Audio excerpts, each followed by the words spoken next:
주의 이름으로 축복합니다. 오늘 말씀은 제가 15절에 있는 말씀을 제목 삼아 봤습니다. 15절 중반절에 부끄러울 것이 없는 일꾼, 부끄러울 것이 없는 일꾼이라고 하는 제목으로 말씀을 나누려고 하는데, 오늘 바울이 디모데에게 목회 서신이기 때문에 목회의 방법, 사람들과의 관계, 또 너는 하나님 앞에 드려진 일꾼이니까 하나님이 받으시기에 합당한 일꾼이 되라, 그렇게 권면하는 말씀이 디모데후서에 나와 있습니다. 자, 먼저 1절 보시죠. 내 아들아, 내 아들아. 이 호칭이요, 정감 있는 호칭이십니다. 내 아들아, 내 딸아. 오늘 들어오다가 우리 장로님, 어머니, 우리 김한숙 장로님과 같이 오시는데 엄마, 그리고 자기가 이렇게 쓰시더라고요. 쓰시는 엄마. 근데 들어오다가 엄마 소리 들으니까 마음이 이렇게 따뜻해지는 거 있죠. 우리 호칭 가지고 느끼는 게 있잖아요. 여보, 느낌이 있죠. 여보, 그럴 때 부르는 느낌. 아들아, 엄마. 그래서 제가 엄마 그러는 소리 듣고 아유 너무 좋네요. 그러면서 아유 좋겠다, 장로님 엄마도 계셔서. 그런데 엄마, 그런 이 사람들이 부르는 마음이 있어요. 아들아, 아빠. 이 호칭이 있죠. 자, 오늘 이 디모데는요, 바울이 아들아, 제가 어제도 말씀드렸어요. 정감 있게 정말 사랑하는 마음으로 뭐 하나라도 더 알려주기 위해서, 바울이 이거 지금 로마 감옥에서 죽기 전에 최후에 쓴 글이에요. 그러니까 자기는 바울이 영적으로 알아요. 난 이제 살 시간이 얼마 남지 않았구나. 알기 때문에 디모데후서 4장 말씀에 보면은 나는 이제 곧 간다, 하나님 앞에 의의 면류관 준비되어 있다, 그렇게 고백도 하잖아요. 아들아, 마지막 순간에 뭔가 정말 내 안에 있는 모든 것을 주고자 하는 그 마음, 그 마음이 담겨져 있어요. 자, 거기에 보면 내 아들아, 그러므로 너는 그리스도 예수 안에 있는 은혜 가운데에서 강하고, 가장 먼저 부탁하는 게 뭐냐면 바울의 마음에 애틋함, 간절함이 담겨져 있는데, 정말 좋은 하나님의 일꾼이 됐으면 좋겠는데 그 하나님의 일꾼이 되기 위해서는 가장 먼저 은혜. 자, 사도 바울이 인사말 할 때 무슨 말을 쓴다고요? 은혜와 평강. 보통 서신에는 은혜와 평강인데 목회 서신이니까 은혜와 긍휼과 평강, 이거 다 위에서 주시는 거, 하나님 주시는 거거든요. 은혜와 긍휼과 평강이 내 안에 있기를 원한다. 여기 바울이 내 아들아, 그러므로 너는 그리스도 예수 안에 있는 은혜 가운데에서 강해라. 왜 은혜 가운데에서 강해야 되냐 하면, 강하지 아니하면 지니까. 은혜가 없으면 세상에 빨려 들어가기가 쉬우니까 은혜 가운데에서 강하라. 얼마나 세상이 두렵습니까? 세상 한 발짝만 나가면 얼마나 두렵습니까? 한 10여 년 전에, 20여 년 전이네요. 저 광림 수도원 그 테마공원에서 우리 부부 성경 공부할 때, 지금은 우리 교회 장로님 되셨는데 그땐 집사님이셨는데, 그 여성 의류 회사 다니실 때였는데, 이 부부 성경 공부예요. 한 12 부부가 24명이 모여서 부부 성경 공부를 그때 테마공원 가가지고 하는데, 우리 다 한번 울었던 적이 있어요. 부부가 왜 울었냐면, 그 집사님, 지금 장로님의 우리 교회, 그 장로님이 무슨 고백을 하셨냐면, 이게 영업부 맡으면은 이게 참 쉽지 않잖아요. 세상에 뭐 술 대접도 해야 되고, 지금은 좀 달라졌지만 그때는 술 대접도 해야 되고, 백화점에 납품하려면은 그 관계들 뚫으려고 뭐 봉투도 줘야 되고, 그게 얼마나 속상해요. 그러니까 우리가 정말 하나님의 일꾼으로 좀 비정상적인 거는 피해가고 싶은데, 근데 위에 사람이 막 야단치는 거예요. 뭐 이거 왜 그거 못 들었냐고, 그거 좀 돈 좀 쓰지, 막 술 좀 갖다가 대접대 좀 하지, 뭐 막 그게 속상한 거예요. 에이, 내가 그냥 이렇게 사느니 하나님의 백성인데 내가 안 하고 만다. 그리고 사표 던지고 문을 박차고 나가고 싶은데, 그 문에 아내 얼굴, 자식들 얼굴이 이렇게 딱 뜨더라는 거예요. 진짜 떴겠어요? 마음에 그냥 세상 그냥 내가 이렇게 안 살지, 하나님 뜻대로 살지. 그리고 문 박차고 저 그만둡니다. 그리고 나가고 싶은데 문을 쳐다보니까 문에 그렇게 아내 얼굴도 뜨고 자식들 얼굴도 이렇게 보이더라는 거예요. 그래서 그럴 수 없었다는 거예요. 그 얘기하니까는 다 그때 그 뭐예요, 직장 생활하는 우리 저 부부 성경 공부반이니까 같이 동감이 되셔서 그런지 그냥 야외에서 막 눈물들 흘리고 그랬던 적이 있어요. 사실 쉽지 않아요. 세상 사는 게 그때 지금도 마찬가지죠. 세상 사는 게 쉬워요? 쉽지 않아요. 내가 맡겨진 일들 감당하면서 살아내려고 하는 그 마음들이 쉽지 않아요. 그러니까 은혜 속에서 강하라고 바울이 부탁하는, 은혜 속에 강하지 않으면 무너지니까. 우리 성도님들 온라인으로 예배드리는 분들도 100명이 되더라고요. 우리 성도님들 축복합니다. 은혜 속에서 강해지시기를 바랍니다. 오늘도 우리가 왜 새벽을 깨우고 기도하면서 하루를 시작하냐면 내 힘으로 살 수 없으니까 주님의 은혜 아니면 내가 강해질 수 없기 때문에 주님 은혜 주세요. 그래야 내가 세상을 이길 수 있으니까 은혜 속에서 강하여져라. 바울이 알아요. 자기도 옥에 갇혀봤어요. 맞아봤어요. 죽을 위기에 겪어봤어요. 사람들이 모함해요. 같은 유대인 동족인데도 자기를 죽이려고 해요. 그 많은 위기들을 경험하면서 옥중에 갇혀 있으면서 별의별 생각이 다 들 거 아니에요. 그리고 자기와 같이, 지금은 고난이 없는 시대지만 2000년 바울이 순교하는데 자기와 같이 고난받으면서 그리스도를 전할 것을 생각하니까 그 아들, 믿음의 아들, 내 몸으로 낳지는 않았지만 믿음의 아들 디모데가 얼마나 안쓰럽겠어요. 그러니까 부탁하는 거죠. 기도하는 거죠. 야, 아들아, 은혜 가운데에서 강해서, 그리스도의 은혜 가운데 강해서 잘 복음의 일꾼 되어라. 그 얘기예요. 2절도 보세요. 충성된 자에게 전하라는 거예요. 전파하라는 거예요. 또 다른 일꾼들을 세우라는 거예요. 그래서 또 내가 많은 증인 앞에서 내게 들은 바를 충성된 사람에게 부탁하라. 그들이 또 다른 사람들을 가르칠 수 있으리라. 자, 디모데도요, 바울의 제자죠. 어떻게 보면 바울의 제자예요. 목회 후계자예요. 너도 충성된 자에게, 내가 그랬던 것처럼 내게 들은 바를 충성된 사람에게 잘 부탁해봐. 그러면 네가 지금 이렇게 목회자가 돼서 하는 것처럼 또 다른 일꾼들도 생길 거야. 그거예요. 제자 훈련이라는 게 그거죠. 교회 안에서도 요즘에는 성도님들 그렇게 좀 강하게 그리스도의 군사가 되도록 해야 되는데, 요즘 군사 되도록 강하게 하면 참 쉽지는 않아요. 또 온유라는 말이 오늘 나오죠. 25절에 보니까 거역하는 자들을 온유함으로 가르쳐라. 이게 여기 성경 목회서신에도 나오는데, 이게 온유하게 가르쳐도 자기가 받아들이기에 마음에 안 맞으면 다른 사람 가르치는 게 아니라 다른 데로 가죠. 다른 데로. 그런데 여기 오늘 말씀에 뭐라 그러냐면 충성된 다른 사람들 잘 가르쳐. 그래서 너는 어떻게 살아야 되느냐, 디모데에게 하는 얘기예요. 그리스도 예수의 좋은 병사로 나와 함께 고난을 받으라. 바울 고난 받았죠. 바울 지금도 고난 중에 있는 거죠. 옥중에 갇혀 있으니까 나와 같이 좋은 병사, 치사하게, 요즘에 짧고 길게, 굵고 짧게 이렇게 얘기하면 보통 생존 짧고 길게 살자, 그렇게 얘기하는 분들도 있어요. 그건 제가 나쁘다, 틀렸다, 이런 얘기하고자 하는 게 아니라, 바울이 뭐라고 얘기하냐면 우리가 이왕 사는 거 고난 받는다. 세상이 쉽지 않다. 은혜 가운데에서 강해져야 된다. 그러나 우리가 너나 나나 그리스도 예수의 좋은 병사로 나와 함께 고난 받자. 군사, 오늘 세 가지를 얘기합니다. 여기에 정말 공통점이 있는데 3절에 보니까 병사가 나오고 3절 4절에 보니까 병사가 나오고 5절에 보니까 경기하는 자가 나오고 수고하는 농부가 나옵니다. 이 세 가지가 나옵니다. 자, 공통점이 있습니다. 병사, 경기하는 사람, 경주자죠. 그 다음에 농부. 뭘까요? 공통점이 다 최선을 다해야 돼. 군사, 우리 군대 생활 해봤잖아요. 6시 기상나팔 불면 일어나가지고 목포 개고, 또 하루 일과 다 해야 돼. 그리고 하루 일과 취침 점호받기 전에까지 일해요. 물론 요즘 군대들은 좋아져가지고 엄마한테 뭐 하는지 다 보고가 오더라고. 중대장이 보고 다 해주더라고. 이 군대 가치가 좀 아는 것 같기는 하고, 또 옛날에 그 군인들은 또 얻어맞기도 하고 얼차려라고 얼차려 받고 그랬는데, 요즘에 얼차려 받으면 애들이 탈영도 하고 별짓을 다 하니까 요즘에는 특히 외국 갔다 오거나 말이 좀 서투르거나 조금 문제가 있으면 관심사병 1, 2, 3 등급 매겨가지고 잘 케어하긴 해요. 민주군대가 된 것 같긴 한데 군대 가치가 좀 많아요. 제가 보니까 일주일에 한 번씩 중대장들이 보고해주고 그러더라고요. 어쨌든 군인들이요 최선 다해야 되잖아요. 요즘에 훈련들 군기가 빠져가지고 포를 쐈는데 막 1.2km 바깥으로 떨어지고 그런다고 신문에 나고 그러잖아요.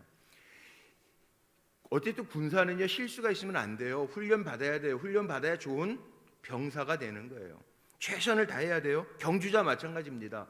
경주자가 법대로 경기하지 않으면 승리자의 관을 받을 수 없어요. 땀 흘려야 돼요. 경주자는 열심히 연습해서 최고의 성과를 얻어야 돼요. 뭐 올림픽이 1년 연기됐다고 그러지만 올림픽 훈련하기 전에, 올림픽 경기하기 전에 어떻게 훈련하는지 선수촌 보여주고, 선수자들이 금메달 따면은 그 선수가 어떻게 훈련받았는지 다 보여주잖아요. 최선을 다하잖아요. 예. 병사도 그렇고 경주자도 그렇고 농부도 그렇고. 농부, 제가 농촌에서요. 농촌에서 제가 목회를 해봤어요. 3년 반 동안. 그 농촌에서 목회하니까, 농촌에는요, 농부는 누가 깨우지 않아도 새벽기도 여름에 이런 때는요 없어요. 왜? 다 나가. 3시 반이면 일어나고요, 4시면 나가. 해만 조금 뜰 것 같으면 나가요. 그 경운기 돌리는 소리에 깨요. 그리고 나서 새벽기도 아무리 4시 반에 드려도, 4시에 드려도 바로 일 나가야 되기 때문에 새벽에 못 와요, 성도님들이. 농촌교회는. 이거 정말 쉽지 않아요. 그 최선을 다하는 거예요. 여기에 나오는 병사, 경주자, 농부는 최선을 다해야 되고요. 최선을 다하지만 또 다른 공통점이 있어요. 땀 흘린 결과를 얻어요. 병사도 땀 흘린 결과 승리해요. 전쟁이 나면 승리해요. 군대 그 부대에 많이 붙어 있는 표가 있죠. 훈련에서 흘린 땀방울 전시에서 핏방울과 바꾼다. 여자분들이 돼서 이게 끄떡끄떡이 안 되는구나. 남자분들은 아시죠? 군대에 다 붙어 있어요.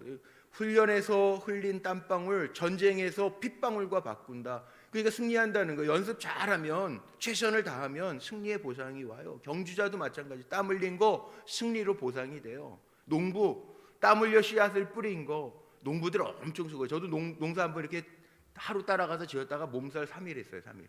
담배 심는데 고추 심고 담배, 단양의 고추 담배가 주요 농사인데, 마늘, 고추, 담배. 근데 그거 모종을 심을 때 비닐 다 깔아놓고 30cm마다 구멍 뚫어야 되고, 거기에다 물 주고, 거기 흙이 좀 질어지면 거기에다 이제 모종 심어가지고 그것도 물 뿌려주고, 굉장히 농사하는 게 일이 많아요. 왜 농부들이 술을 먹나 그랬더니, 새참을 먹고 술을 먹는 이유가 너무 힘들어요. 그러니까 힘드니까, 허리도 아프니까 술 먹어도 술 기운으로 일하더라고요. 그래서 제가 술 먹는 거 뭐라고 안 그랬어요. 농사 막걸리들 막 그냥 엄청 마셔요. 근데 너무 힘들어, 농사지면. 쉽지 않아요. 하게 요즘에 뭐 엄마들, 할머니들 애 볼래, 농사 질래 그러면 농사 짓는다고 그러는데, 농사도 힘들어요. 쉽지 않아요. 애 보는 것보다 제가 보니까 더 쉽지 않은 것 같아요. 어려워요. 이게 다, 그러나 땀 흘린 대로 반드시 보상이 온다는 거예요. 수고한 대로. 자, 그러고 나서 이 뒤에 나오는, 이렇게 바울이 예를, 아들아, 그리고 아주 예를 친절하게 병사, 경주자, 농부를 들고 나서요, 그 다음에 말하는 거 보세요. 7절에 내가 말하는 거 한번 생각해봐. 내가 왜 이렇게 쉽게 예를 들었는지 생각해봐. 바울이 진짜 하고자 하는 말은요, 뭐냐, 이렇게 땀 흘리고 최선을 다하고 고난도 받으면서 힘들어하면서 하나님이 받으실 만한 일꾼이 되라, 이 얘기하고 싶은 거예요. 보세요. 15절, 14절, 15절. 14절, 15절에 보면, 너는 그들로 이 일을 기억하게 하여 말다툼하지 말라고 하나님 앞에서 엄히 명하라. 이는 유익이 하나도 없고 도리어 듣는 자들을 망하게 함이라. 너는 진리의 말씀을 옳게 분별하며 부끄러울 것이 없는 일꾼으로 인정된 자로 자신을 하나님 앞에 드리기를 힘쓰라. 바울이 이렇게 자세하게 쫙 얘기하는 이유가 있어요. 뭐 여기 그리스도 기억하고 하나님의 말씀은 매이지 않는데 고난도 받고 하나님 믿으실 만해. 그러니까 주와 함께 죽었으면 주와 함께 다시 살 거니까 힘내,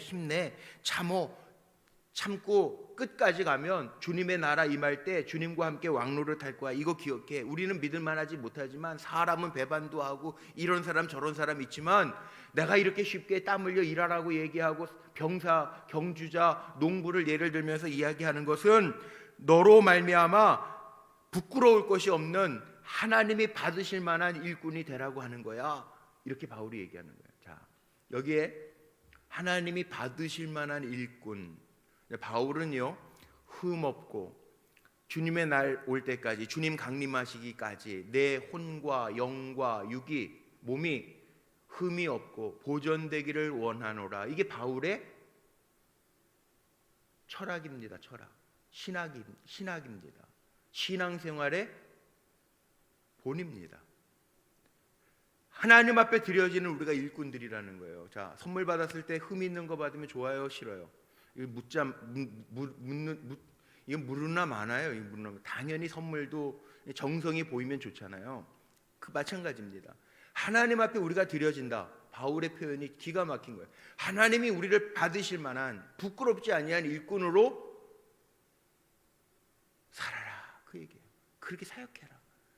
하나님이 부끄러워하지 아니하고 하나님 앞에 섰을 때 네가 부끄러움이 없는 하나님이 인정하시는 삶이 되도록 자신을 하나님 앞에 드리기에 힘써라. 하나님이 나중에 다 우리가 주 앞에 서요. 주 앞에 설 텐데 잘했다. 아이고, 땀 흘려 일했구나. 아이고, 그래, 내가 너를 아는데 목회하려고 했었구나. 아이고, 그 실력 가지고 하느라고 애썼다. 수고해. 이렇게 되면 돼요. 근데 너 뭐 했냐? 내가 아무리 꼽아보려고 해도 마음에 드는 게 하나도 없다.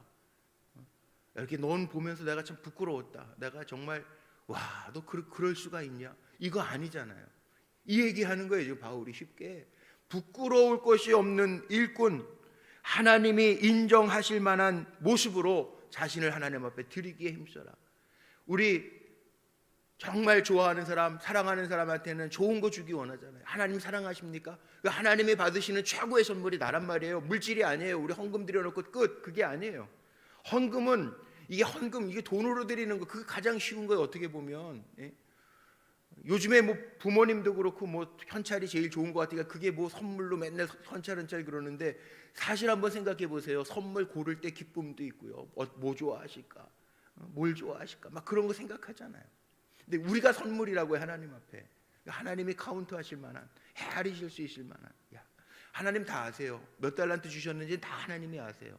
한 달란트를 주셨는지 10달란트를 주셨는지 하나님이 이미 다 아시는데, 문제는 하나님이 받으실 때 정말 부끄러울 것이 없는 일꾼, 하나님이 인정하실 만한 일꾼. 저는 여기에다 하나 더 보태서 하나님이 이왕이면 자랑하실 만한 일꾼. 야, 안무개 장로 수고했다. 야, 너 장로 될 만한 그릇은 아니었는데 정말 애썼다. 내가 받을 만해. 이거를 다시 한번 사도 바울이 확인하는 게 있습니다. 그릇 비유가 나와요. 오늘 이게 디모데, 사랑하는 아들아, 그리고요 바울이요 너무나도 쉽게 구체적으로 얘기해 주는 그릇. 보세요. 20절에 보면 그릇 비유를 하죠. 자, 그릇도 큰 집에는 금그릇, 은그릇, 나무그릇, 질그릇 다 있어요.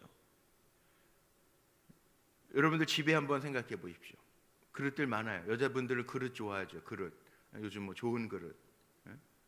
그릇들이 뭐 요즘 금그릇은 아마 집에 없을 거예요. 금그릇, 여기 뭐 은그릇, 나무그릇, 질그릇, 뭐 노쇠 그릇, 뭐 본차이나 뭐 여러 가지 뭐 있을 거예요. 자, 그릇들이 있어요. 자, 이제 여쭤봅니다. 어느 그릇 쓰십니까? 집에서 우리 여자 주부들 어떤 그릇 쓰세요?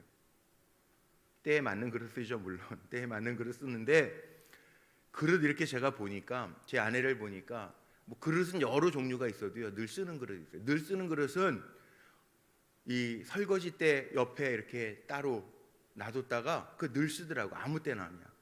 자, 오늘 보세요. 이 성경이 그거예요. 금그릇도 있고 은그릇도 있고 나무그릇도 있고 질그릇도 있는데, 그릇 어떤 그릇이냐면 귀하게 쓰는 것도 있고 천하게 쓰는 것도 있는데, 깨끗한 그릇을 쓰는 거예요. 깨끗한 그릇. 보세요. 21절. 그러므로 누구든지 이런 것에서 자기를 깨끗하게 하면 귀히 쓰는 그릇이 되어 거룩하고 주의 쓰심에 합당하며 모든 선한 일에 준비함이 되리라. 아무리 좋은 그릇도 먼지가 쌓여 있으면 안 씁니다. 닦아서 씁니다. 깨끗이 닦아서 씁니다. 큰 집에는, 우리 불꽃교회에도 여러 성도님들이 있어요. 세상적으로 얘기하면 잘 나가는 사람도 있고 높은 사람도 있고, 중간 계층도 있고, 어려운 분들도 있어요. 근데 하나님 누구를 쓰시는가? 목회하면서 보니까 무슨 스카이 나왔다고 쓰세요? 아니면 좋은 직장 다닌다고 쓰세요? 아니에요. 깨끗한 사람 쓰는, 깨끗한 사람, 하나님이 준비된 사람 쓰는 거예요. 장로님이 무슨 학교 잘 나온 가방끈 긴 사람부터 세웁니까? 아니에요. 착각하면 안 돼요. 바울이 뭐라고 얘기하냐면, 왜 큰 집 비유를 들었느냐? 여러 그릇이 있어. 그런데 그 그릇 가운데 주인이 누가 쓰느냐? 준비된 그릇 쓴다는, 깨끗한 그릇 쓴다는 거예요. 그러니까 이게 무슨 얘기예요? 깨끗한 사람 되라는 거죠. 그래서 다시 한번 얘기해요. 바울이 22절에 너는 청년의 정욕을 피하고 주를 깨끗한 마음으로 부르는 자들과 함께 의, 믿음, 사랑, 화평 따라라. 답이 나오죠. 쓰임받는 종 되라.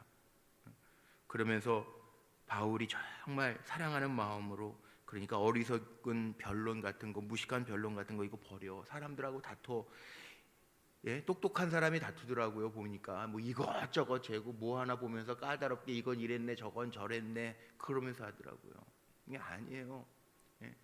똑똑한 걸 하나님이 원하시는 게 아니에요. 하나님은 깨끗한 걸 원하시는 거고요. 하나님이 원하시는 것은 정말 사랑으로, 사랑으로 다 덮을 수 있어요. 사랑이 덮더라고요. 모든 거를. 그러니까 사랑이 많으면 돼요. 지식이 많은 것보다 사랑이에요.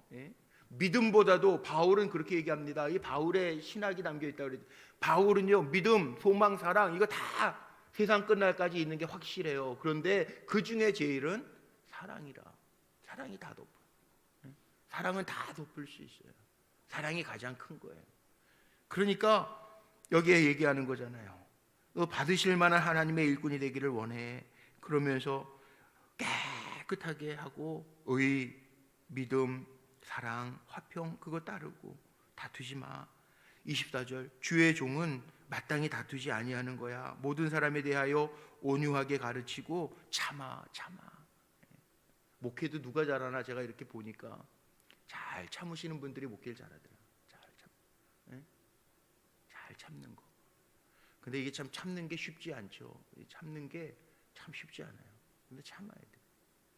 이 바울이 자기가 경험했던 거를 사랑하는 믿음의 아들 디모데에게, 주의 종은 다투지 않는 거야. 다투지 마. 바울이 어디 다투던 얘기가 어디 있어요? 성경 읽으면서 제가 사도행전 강의하면서 보니까 바울 정말 대단한 사람, 다투지 않아요. 그런데 당당해요. 다투지는 않지만 당당해. 높은 사람 앞에 가서도, 아그리빠 왕 앞에 가서도, 벨릭스 총독 앞에 가서도, 베스도 총독 앞에 주눅 드는 말이 하나도 없어요. 당당해요. 그러나 다투지 않아요. 때리면 때리는 대로 맞아요. 옥에 가두면 가두는 대로 갇혀 있어요. 그게 바울이더라고요. 온유하며 가르치기 잘하며 참아. 거역하는 자들 없으면 좋겠는데 이때는 거예요. 25절 거역하는 자들 온유함으로 훈계해. 왜? 하나님이 그도 언제 회개하게 하실지 몰라. 그러니까 거역하는 자들 만나도 온유함으로 잘 가르쳐주고, 그도 돌아와서 다시 하나님의 자녀 될 수 있는데, 그런 사람들 있잖아요. 뭐 말도 안 되는 소리하고 막 그냥 그리고 떠나. 할 수 없지 뭐. 그렇게 뭐 사람 생긴 대로 사는 거니까 에휴, 그거밖에 안 되나 보다. 그러면서도 목사의 마음에는 어떤 마음이냐면 원수까지 사랑해라. 그것까지는 그게 잘 안 되기는 하지만 그래도 마음속에 긍휼히 여기는 마음이 있어요. 아유 참 불쌍한 사람이네. 저렇게밖에 못하는구나. 그런 사람들이 있다는 거예요. 그런데 온유하게 하고 잘 훈계하지만 그들도 회개하고 돌아올 기회를 줘라. 하나님 그렇게 하시니까. 마귀의 울무에 잠깐 붙들렸다가 다시 깨닫고 하나님의 뜻으로 돌아올 수 있으니까 그렇게 잘 참고 가르치라고 바울이 이야기하죠. 이게 오늘 그리스도의 일꾼들, 물론 디모데에게 쓴 편지 같지만 우리 그리스도의 일꾼된 우리에게 주시는 말씀이에요. 그래서 제가 제목을 그래 맞아. 부끄러울 것이 없는 하나님의 일꾼으로 우리가 살아야 세워져야 되겠다. 저나 여러분이나 부끄러울 거 있으면 체크리스트, 건강 문진할 때 체크리스트 하죠. 뭐 약은 뭘 드십니까? 아침에 뭐 일어날 때 괜찮습니까? 뭐 소화는 잘 됩니까? 체크하잖아요. 우리가 한번 체크해 보자고요. 오늘 디모데 후서 2장의 말씀 가지고 나는 하나님 앞에 부끄러울 것이 없는 일꾼인가? 잘 참는가? 온유한가? 부끄러울 것이 없는가? 정욕을 피하고 있는가? 깨끗한가? 한번 체크해 보세요. 그래서 하나님 앞에 정말 부끄러울 것이 없는 일꾼으로 나를 드리기에 애쓰며, 때로는 병사처럼, 때로는 경주자처럼, 때로는 농부처럼 땀 흘리며 달려가는 저와 여러분 모두가 되시기를 주님의 이름으로 축원합니다.